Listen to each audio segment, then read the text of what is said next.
Translating empty hands from knife is a common thing we do in the Filipino martial arts. So if Roel will come and strike to me, common place for me to go and cut is to take his tricep here. I can then hook his arm, finger jab him, cut his bicep, and just cut his throat here. So you can see that one more time.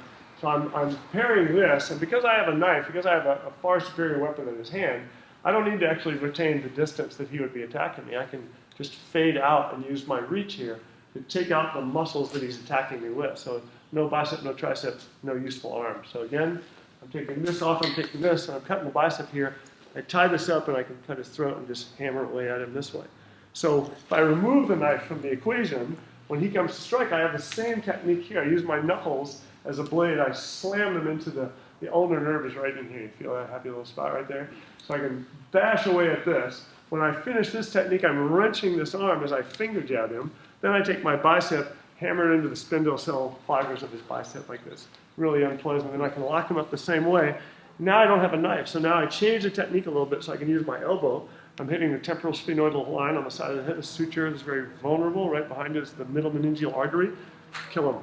Okay, so right in here like this, I can do this. As I bring this in, because I don't have a knife in my hand, now when I bring this down, I can bring my shoulder up just so I can take this shoulder out. So I can destroy this arm. Then I can hit. From here, I can either throw him, or I can go into a choke. But the empty hand technique, again, is derived from the knife.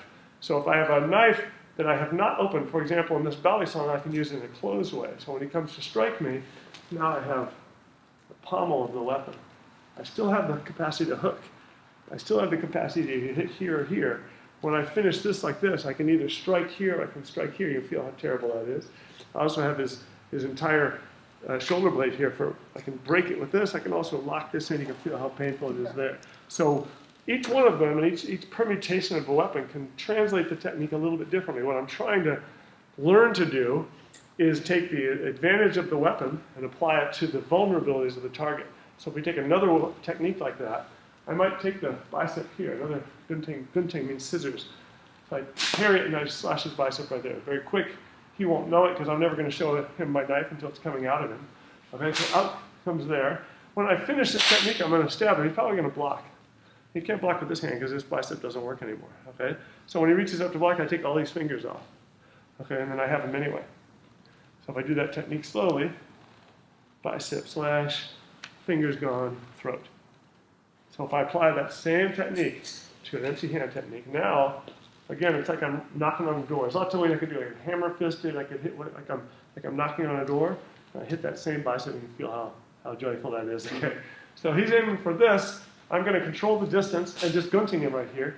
Sorry about that. So I'm hitting him here, and as I follow through, he wants to block that. Now again, I can parry this technique. I've trapped both of these. I have a fist. Yeah, it's a great technique if I have a glove on, but this is very hard. His mouth is full of teeth, can cut bones. So I might actually adapt the technique. So I do a gunting here, do this, now I can thumb gouge right here. Now I can fire this elbow. Now I can fire this knee, break here, fire another elbow. So all of this is coming from the knife. So again, if I have the knife, I cut this bicep. I stab, I cut those fingers, and I stab again. Empty hand, I hit the bicep. Strike him here with my thumb, elbow him here, knee shot, elbow again. I can just keep kneeing and just keep dropping elbows on it. So all of this comes from the knife.